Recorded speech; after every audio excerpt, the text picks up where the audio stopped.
tá cortando a tua cabeça. Mas vai. Tá, mas não dá pra não cortar. A gente empurra pra trás essas almofadas. Fica lá. Ai, que grossa. Tá. Não tá cortando a cabeça agora. Não, tá bem no limite. Fala, gurizada, eu sou o Vitor Moreira e esse é mais um vídeo do Viajando com a História.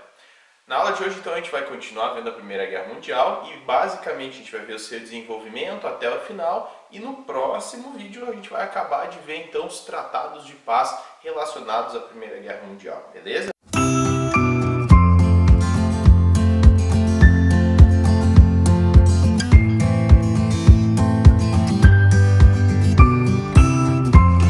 Cara, da Primeira Guerra Mundial, então, quando que ela começa especificamente? Ela vai começar no ano de 1914, com o assassinato do arquiduque Francisco Ferdinando. Dessa forma, então, o Império Austro-Húngaro declara guerra para a Sérvia devolve essa declaração de guerra e seus aliados todos acabam se envolvendo nessa guerra, como eu falei no vídeo anterior, que vai estar aqui em cima o link dele.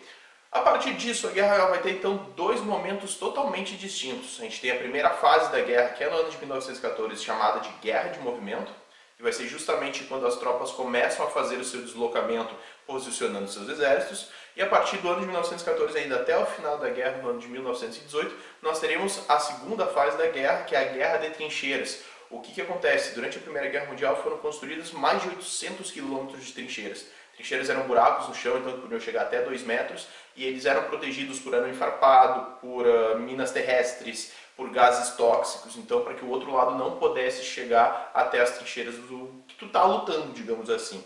E a partir disso, essas trincheiras geralmente eram lugares extremamente fétidos, eram lugares que não tinham mínimo de higiene, porque elas não tinham banheiro, então os caras as suas necessidades lá mesmo. Era infestado de rato, de barata, não existiam antibióticos nesse período, então qualquer ferimento à bala podia se tornar mortal devido às condições de higiene de cada uma das trincheiras também. A guerra, então, ela vai ter dois frontes diferentes. A gente vai ter o fronte ocidental, que vai ser onde a Alemanha vai entrar em guerra, principalmente dentro da região da França, quando eles começam a fazer então as construções das trincheiras. E a gente vai ter o fronte oriental, que é onde a Alemanha vai entrar em contato, a guerra vai ser contra o Império Russo, principalmente. Tá? Esses dois frontes eles vão ter momentos distintos da guerra também, que eu vou explicar um pouquinho agora cada um deles. No fronte ocidental, esses 800 quilômetros de trincheiras construídos vão ir desde a Bélgica até a Suíça, passando principalmente pela França, cuja principal batalha vai ser a Batalha de Verdun. Essa batalha, ela com certeza é uma das maiores da Primeira Guerra Mundial, e a Batalha de Verdun vai ser a luta entre os alemães e os franceses, principalmente, aonde o exército da França vai conseguir impedir o avanço do exército alemão. No fronte oriental, a gente vai ter então a batalha da Alemanha contra o Império Russo ainda. O Império Russo ainda não tinha passado pela sua Revolução Russa, eles estavam num processo na qual o rei cada dia perdia um pouco mais o seu poder, um pouco mais da confiança da população, e a grande maioria das batalhas foram vencidas pelo exército alemão, que era muito melhor preparado, tinha uma tecnologia superior, táticas de batalhas melhores, e faz principalmente essa Primeira Guerra Mundial, vai levar o Império Russo a perder o seu poder, digamos assim, e possibilitar a ascensão de alguns grupos lá que vão fazer o que a gente vai chamar de Revolução Russa no ano de 1917.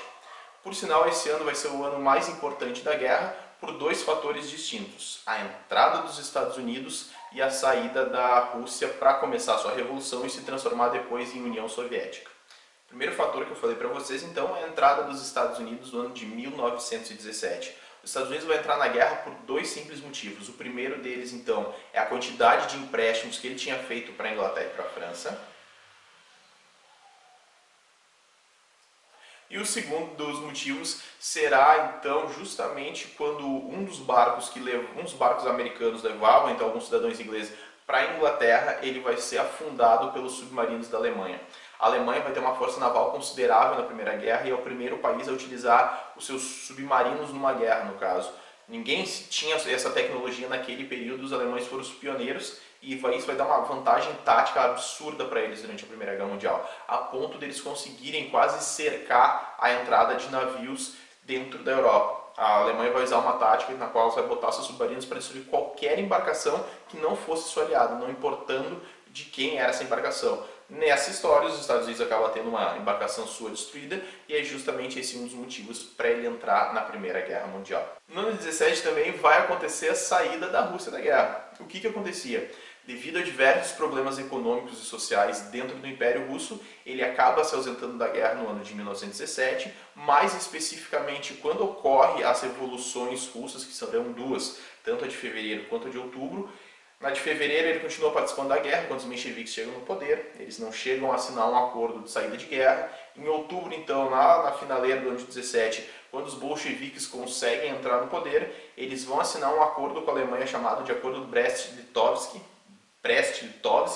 é um nome Brest-Litovsk, é um nome estranho, e esse acordo vai ser justamente o que vai tirar a Rússia da Primeira Guerra Mundial. Eles vão pagar uma indenização em dinheiro para a Alemanha, vão entregar alguns territórios para a Alemanha, então, em troca disso, os alemães não vão mais atacar o Império Russo, que vai deixar de ser um império e se transformará no ano de 22 na União Soviética.